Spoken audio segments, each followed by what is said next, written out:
Welcome to our channel. Today Bible verse in Tamil.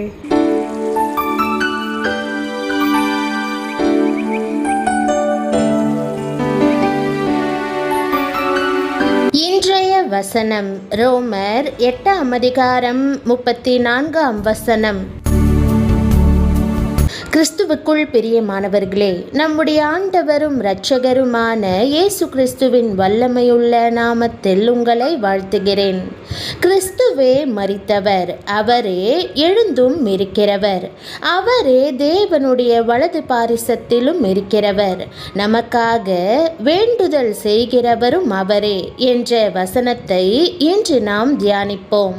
அன்பு டிபிவிடி YouTube channel குடும்பத்தினர் ஒவ்வொருவருக்கும் இயேசு கிறிஸ்துவின் இனிய நாமத்தில் உயிர்த்தெழுந்த தின நல்வாழ்த்துக்களை தெரிவித்துக் கொள்கிறேன். இயேசு மரணத்திலிருந்து உயிர்த்தெழுந்தார், நமக்கு புது வாழ்வை பரிசளித்திருக்கிறார். இயேசு கிறிஸ்துவின் உயிர்த்தெழுந்த தினத்தை அனுபவிப்பதில் நீங்கள் மகிழ்ச்சி அடைவீர்கள் என்று நம்புகிறேன். நரகத்துக்கு நியமிக்கப்பட்டிருந்த நம்மை இந்நாளில் கர்த்தர் மீட்டு கொண்டார் என்பது எவ்வளவு சந்தோஷமான காரியம். பாவத்தின் சம்பளம் செலுத்தப்பட்டதும் மரணத்தின் கூர் ஒடிக்கப்பட்டதுமே இந்த நாளில் நாம் கொள்ளும் மகிழ்ச்சியின் அடிப்படையாக இருக்கிறது. இந்த மகிழ்ச்சியையே நாம் ஒருவரோடொருவர் பகிர்ந்து கொள்கிறோம். இயேசு உயிரோடு எழுந்ததை உலகமெங்கும் இருக்கிற கிறிஸ்தவர்கள் மகிழ்ச்சியோடு கொண்டாடுகிறார்கள். வரலாற்றிலே உயிர்த்தெழுந்த ஞாயிறு ஒரு பெரிய திருப்பத்தையும் நம்பிக்கையையும் ஏற்படுத்தியிருக்கிறது. நம் இரட்சகர் உயிர்த்தெழுந்தார். பாடுகளின் கொடிய நிழல்கள் வெயிலை கண்ட பனி போல ஓடி மறைந்தன. நம் வெற்றி வேந்தர் தன் கல்லறையை திறந்து வெளியே வந்தார். இனி அவரை யாரும் சிலுவையில் அறைய முடியாது. நம்முடைய உயிர்த்தெழுதலின் நம்பிக்கை அவரில் இருக்கிறது. கிறிஸ்து உயிர்த்தெழுந்ததின் மூலம் மரணத்தின் மேலும் பாதாளத்தின் மேலும் மரணத்தின் அதிபதியாகிய பிசாசின் மேலும் நமக்கு ஜெயத்தை தந்திருக்கிறார். நாமும் உயிர்த்தெழுவோம், மறுரூபமாக்கப்படுவோம், மகிமையின் மேல் மகிமை அடைவோம் என்கிற நம்பிக்கையை தந்திருக்கிறார். இந்த உயிர்த்தெழுந்த நாளிலே இந்த வேத வசனத்தை தியானியுங்கள். நானே உயிர்த்தெழுதலும் ஜீவனுமாய் இருக்கிறேன். என்னை விசுவாசிக்கிறவன் மரித்தாலும் பிழைப்பான். உயிரோடிருந்து என்னை விசுவாசிக்கிறவன் எவனும் என்றென்றைக்கும் மறியாமலும் இருப்பான். பயப்படாதே, நான் முந்தினவரும் பிந்தினவரும் உயிருள்ளவருமாய் இருக்கிறேன். நான் மரணத்திற்கும் பாதாளத்திற்கும் உரிய திறவுகோள்களை உடையவராய் இருக்கிறேன். மரித்தேன், ஆனாலும் இதோ சதா காலங்களிலும் உயிரோடு இருக்கிறேன் என்னும் கர்த்தரின் இனிமையான வார்த்தைகள் நித்திய நித்தியமாய் உங்கள் உள்ளத்தில் ஒலித்து கொண்டே இருக்கட்டும். தாவீது தேவனை நோக்கி, உமது ஜனங்கள் உம்மில் மகிழ்ந்திருக்கும்படி நீர் எங்களை திரும்ப உயிர்ப்பிக்க மாட்டீரோ என்று கதறி ஜெபிக்கிறார். எங்களுடைய ஆவிக்குரிய ஜீவியத்தை உயிர்ப்பியும், ஆத்துமாவையும் சரீரத்தையும் உயிர்ப்பியும், உலர்ந்த எலும்புகளை உயிர்ப்பியும் என்று நாமும் கர்த்தரிடம் மன்றாடுவோம். கர்த்தருடைய இரத்த துளிகள் அக்கிரமங்களினாலும் பாவங்களினாலும் மரித்தவன் மேல் விழும்போது அவன் உயிர்ப்பிக்கப்படுகிறான் என்று வேதம் சொல்லுகிறது. இன்றைக்கு அநேக குடும்பங்கள் உலர்ந்த எலும்புகளைப் போல காணப்படுகின்றன. சந்தோஷமும் சமாதானமும் இல்லாமல் வறுமையில் வாழ்ந்து கொண்டு பல பிரச்சனைகளாலும் நோய்களாலும் அவதிப்படுகின்றன. பிரியமானவர்களே, நீங்களும் தாவீதை போல கதறி ஜெபியுங்கள். கர்த்தருடைய உயிர்த்தெழுந்த வல்லமை உங்கள் மேலும் உங்கள் குடும்பத்தின் மேலும் இறங்கி வருவதாக. உங்கள் குடும்பம் ஆசிர்வதிக்கப்பட்டதாய் இருப்பதாக. உயிர்த்தெழுந்த இயேசு இன்றைக்கும் நமக்காக பிதாவினுடைய வலது பாரிசத்திலே பரிந்து பேசிக் கொண்டிருக்கிறார். வாக்கு கடங்காத பெருமூச்சோடு நமக்காக மன்றாடி கொண்டே இருக்கிறார். கிருபையின் தருணங்களை கூட்டி தந்து கொண்டே இருக்கிறார். இயேசு இந்த உலகத்திலிருந்து எடுத்து கொள்ளப்படுகிற நேரம் வந்தது. தம்முடைய சீஷர்களோடு கூட அவர் அன்பாய் பேசிக்கொண்டே எருசலேமிலிருந்து பெத்தானியா வரையிலும் சென்றார். அந்த ஒலிவமலை சாரலிலே நின்று கைகளை உயர்த்தி அவர்களை ஆசிர்வதித்தார். அந்த நேரத்தில் எல்லாரும் கண்ணீர் சிந்தி இருந்திருப்பார்கள். இருதயம் பொங்கி இருந்திருக்கும். இயேசு ஆசிர்வதித்து கொண்டே நின்றார். ஒரு மேகம் இறங்கி வந்தது. இயேசு மேகத்தின் மேல் ஏறி உயர எடுத்து கொள்ளப்பட்டார். மகிமையிலே ஏறெடுத்து கொள்ளப்பட்டார் என்று 1 தீமோத்தேயு 3:16 சொல்லுகிறது. இயேசு பரலோகத்திற்கு போன காட்சியை சீஷர்கள் பார்த்து கொண்டே இருந்தார்கள். எதுவரை பார்த்து கொண்டிருந்தார்கள்? இயேசு மேலே போக போக சிறிய உருவமாகி புள்ளியாகி மறைந்து விட்டாரா? காணக்கூடாதபடி மேகத்திற்குள் சென்று விட்டாரா? இல்லை. உங்களுக்கு அருமையானவர்களுக்கு வழி அனுப்ப விமான நிலையத்திற்கு செல்லுகிறீர்கள் என்று வைத்துக் கொள்ளுங்கள். நீங்கள் பிரிகிற நேரம் வருகிறது.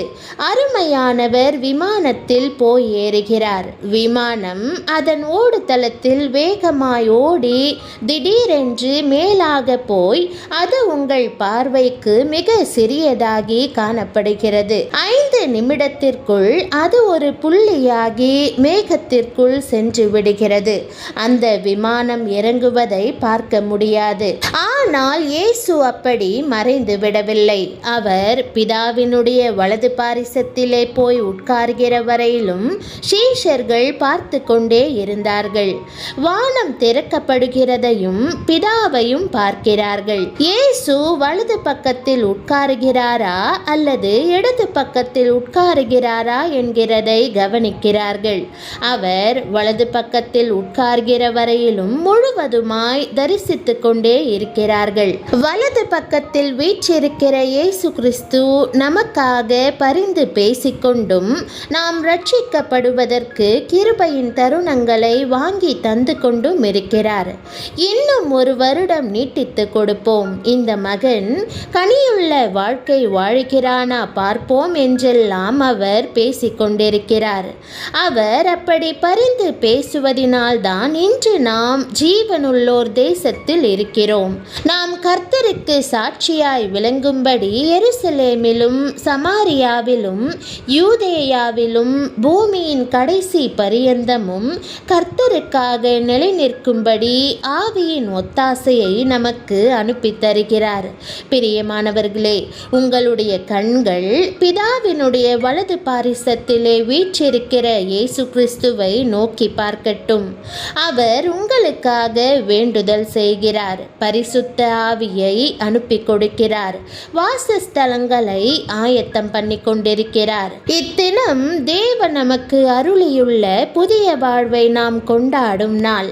பாவமும் வியாதியும் நிறைந்த பழைய துயரங்கொண்ட பகுதிகளை நம்முடைய வாழ்விலிருந்து அவர் எடுத்து போட்டு அவற்றுக்கு பதிலாக நம்பிக்கையையும் சந்தோஷத்தையும் அளிக்கிறார்.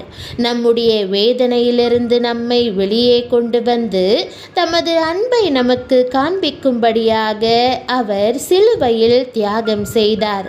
நம்முடைய வியாதிகள், பாவங்கள், வேண்டாத எதிர்மறை காரியங்கள் எல்லாவற்றையும் சிலுவையில் சுமந்து மறுபடியும் உயிரோடு எழுந்த மகாதேவன் நமக்கு இருக்கிறார். நம்முடைய பழைய வாழ்க்கையையும் எண்ணங்களையும் விட்டுவிட்டு நாம் அவரையே பற்றிக் கொள்வோம். மன்னிக்கப்பட்டு ரட்சிக்கப்படுவதால் கிடைக்கும் மகிழ்ச்சியான விடுதலையை கிறிஸ்துவின் மூலமாக நம்மால் அனுபவிக்க முடியும்.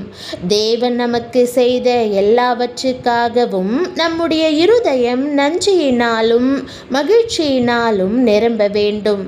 இப்போதே உங்கள் பாவ அடிமைத்தனங்கள் போகும்படி உங்கள் இருதயத்தை திறந்திடுங்கள்.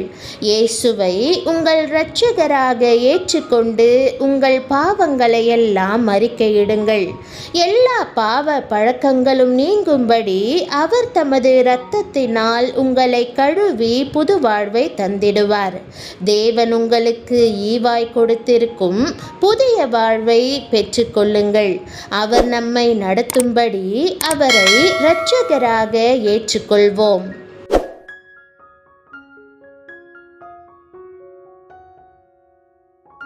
ஜெபம். அன்பின் பரம தகப்பனே, என்னுடைய பாவங்களுக்காக, வியாதிக்காக, சாபங்களுக்காக பலியாகும்படி உம்முடைய குமாரனாகிய இயேசுவை உலகத்திற்கு அனுப்பியபடியினால் உமக்கு நன்றி செலுத்துகிறேன். அவரில் நான் புது வாழ்வை, சமாதானத்தை, சந்தோஷத்தை அனுபவித்து மகிழும்படி மரித்தோரிலிருந்து அவரை எழுப்பியதற்காக உம்மை ஸ்தோத்தரிக்கிறேன். நீரே எனக்கு அடைக்கலமும் ஆபத்து காலத்தில் அனுகூலமான துணையுமானவர். எவ்வளவு ஆழமான குழியிலிருந்தும் உம்மால் என்னை தூக்கி எடுக்க முடியும். உம்முடைய உயிர்த்தெழுதலின் வல்லமை என் மேல் இறங்கி வாழ்வில் இன்றைக்கு எனக்கு ஒரு புதிய தொடக்கத்தை தரும்படி ஜெபிக்கிறேன். என்னுடைய எல்லா பாவங்கள், சாபங்கள், வியாதி, தோல்விகள், கடன்களிலிருந்து தயவாய் என்னை விடுவித்தருளும். உம்முடைய ஆசீர்வாதங்கள் என் வாழ்வில் நிரம்பி வழிவதாக.